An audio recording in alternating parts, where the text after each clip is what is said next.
भाई कर एगो चचेरा भाई रहल। हां उनकर मेहरारू का भाई गीत गावत वाली बड़ी राग रागनी इनके नहीं और एकदम सेम रहे। हां पहले चलो भैया तनी घाटी पर गीत सुन ला हमरा भौजी के। तो जाते हैं तो गावत रहलू का के रावाजे फरेला धोधा से ओई पर सुगा में कहने की जीती तो हदे कोमल आवाज बा। कहने की उनके फोटो स्टेट हमारा आवाज बा। आगे आगे आगे गावते में रुक जाता रही का सुगवा के मरबा। आगे आगे आगे बोलो बोलो तो उनका मरद का नाम धेनुख रहे। देहात में मेहरारू मरद का नाम धरस ना। ना अब हम कहने की काहे ना की गावत हुआ तो देखो ना कहाँ गावत है। हां तो कहते कि सुगवा के मरबा टीकू के पापा से सुगा गिरी है भी नहीं कहत कि फला ने अपना लड़का के नाम धो देता रही। उनका पापा से मार दे मारे धेनुक से मार दे। जा इंजीनियर बन जा तू डॉक्टर बन जेबी। लड़का भइल निमनो ह आ लड़का भइल बाउरो ह कैसे कैसे बियाह शादी भइल। हां 2-4 साल बाद लड़का भइल त मन में खुशी होला। हां चला गनई करावो हां गांव भर के खियावो हां फायरिंग करो करो होला न। हां जी त लड़का भइल निमन ह न। हां आ लड़का भइल बाउर कब ह कब बियाह भइल। हां आ 3 महीना के बाद लड़का हो फायरिंग होई होई होई कहां बा अगुआ सारे के कपार ये मार देला लड़का भइल निमन ह। हां लड़का भइल हां पढ़ लिख के कुछ बन गई। हां हई सरवा तब मान जो कहत नहीं मान जो भाई मान जो न तो तोर मालिक करी सुन जाई हम मान जो लड़का भइल। हां आ पढ़ लिख के कुछ हो गई त खुशी के बात है। हां जी आ लड़का भइल हां आ सरवा लंगर हो गई। अबे ले बड़ दुख कुछ ना हो। बाबू मैं सोचे कनेरे ही हो गई बहुत मन टूट जाला मन टूट गया। कहले हनु कि लड़का हो के हां लंगड़ हो जाओ हां तो माई बहुत चिंता में हो जाले माई बाप। हां ना जी ना हमरा नियर लंगड़ो लड़का जेकरा बा हां उ जानता कि हमर लड़का आईपीएस अफसर हो। ये हां हो तू गोड़गोरा होकर नॉन मैट्रिक हवा हम matric inter graduation chemistry honours से engineering typing shorthand harmonium के क्लास लंगड़ है कोइले बनिनु तब नाम कमाइले बनिनु। हां रामायण जगत में एगो जगह बनवाले बनिनु। हां लंगड़ भइल बाउर ना हो ना आनहर लंगड़ विकलांग भइल बाउर ना हो। नो बाबा तेज हो जाओ कोनो लाइन में ठीक हो। हाँ। तो कितना गुड़गोर लोग देखता नहीं सनी देओल नियर बॉडी लेके हाँ। ए बबुआ 4 गो सीमेंट के पूरा रोड लाद के ठेला भेजता है। बोलते कने भैया नो बाबा नो क्वांटिटी मत देखो क्वालिटी के पूजा होला। लंगड़ भइल भाई तने भर माई बाप के टेंशन होला कमिया भगो तो ठीक हो जाई।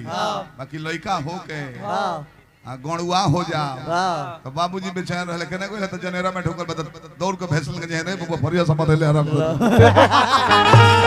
अरे राम बोल मौग ना होके चाहिए चरित्रहीन ना होके चाहिए अंगहीन चली।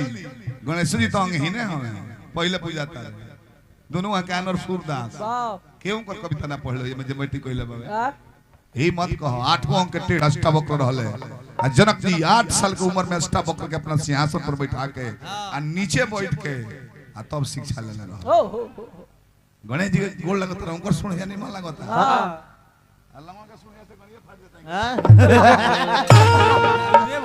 छोड़ी जाए दी पंजना हित आई रहलो पंकज भैया हां नाश्ता करे खातिर ले गई प्लेट में मिठाई हां नमकीन हां बिस्कुट हां हित लोग लागल खाए। हाय हित लोग ना कुछ कुछ पूछे लगेला। हां छोटका भैया से लागल लोग के जी रुआ तो अभियंता जी के सबसे छोट भाई नो है। जी हां हां हमें सबसे छोट भाई है हां कमदीन सिंह हम नो है।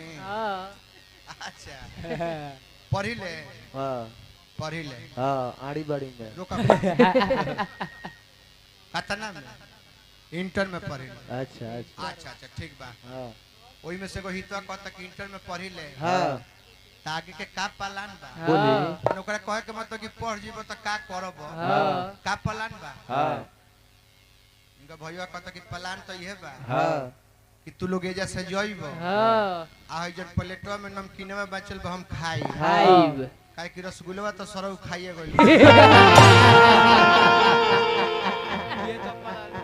ये तो पलान ये तो पलान बा जइबो तो नमकीन में खाई काहे कि रसगुल्ला तो सारे खाइए गइल अजीत के भतीजा के जन्मदिन रहे 7-8 साल के बाद भतीजा बा अजीत के भाई सोझिया टाइप के हमें खिसिया हो हमें तो इनकर भतीजवा पूछा था पापा जन्मदिन मेरा है आज यस पुत्र पहले पापा सब लोग खा रहे हैं ठीक है लेकिन जन्मदिन में फुलौना क्यों फोड़ते हैं बताइए बताइए ना पापा पहले की रीति हो खुशी मनावल जाला ना ओरिजिनल कारण बताइए ओरिजिनल कारण अरे फोड़ल जाला खुशी मनावल जाला नहीं पापा मैं केक नहीं काटूंगा बताइए जन्मदिन क्यों मनाते हैं अरे मनावल जाला कहता केक ना काटब तो ना काटब देले बतइबो ना बताइए वो जब बैठल बन हमनी के खिसिया के एक बार भैया कहता रहे कि फुलौना ऐसे फोड़ल जाला वो फुलौना फूटल तो एक दिन बहरी कोई खुशी पहले के ऐसे फोड़ल जाला एगो फुलौना फूटल रहे न तीन भाई हैं जी के अजीत इनका नाम हो इनका सब बड़को का नाम भयभीत हो एगो सबसे बड़े सुमित एकदम सुमित के रहन कही हम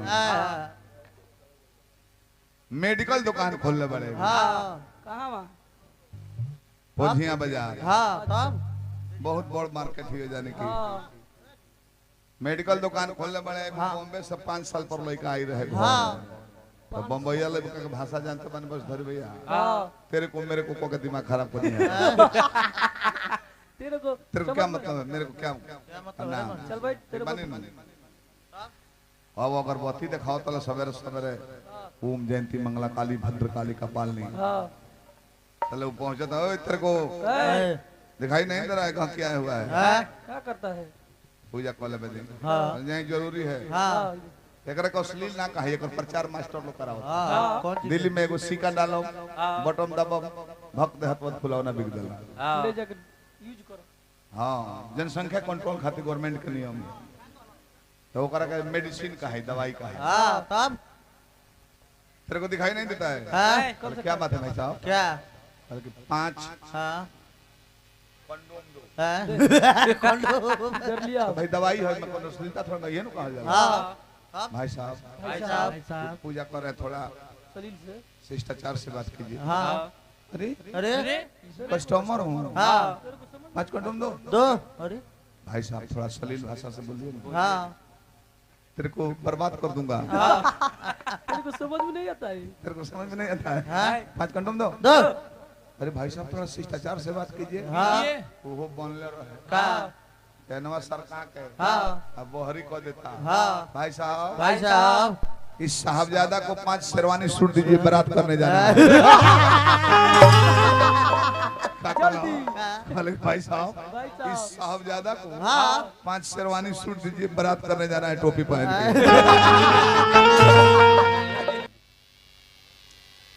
पंजना हिट आई रहे लोग पंकज भैया नाश्ता करे खातिर ले गई प्लेट में मिठाई नमकीन बिस्कुट हित लोग लागल खाए हित लोग ना कुछ कुछ पूछे लगेला छोटका भैया से लागल लोग के जी रउआ तो अभियंता जी के सबसे छोट भाई नो है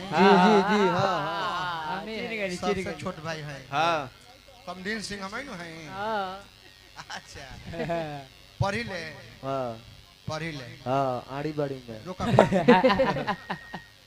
कतना में इंटर में पढ़ी अच्छा अच्छा ठीक बा ओई में से को हितवा कहता कि इंटर में पढ़ी ले तागे के का पलान बा बोली ओकरा कहे के मतलब कि पढ़ जीबो त का करब का पलान बा इनका भैया कहता कि पलान तो ये बा कि तू लोग एजा से जइबो आ जन प्लेटवा में नमकीन में बचल बा हम खाई काहे कि रसगुल्ला तो सरौ खाइए गइल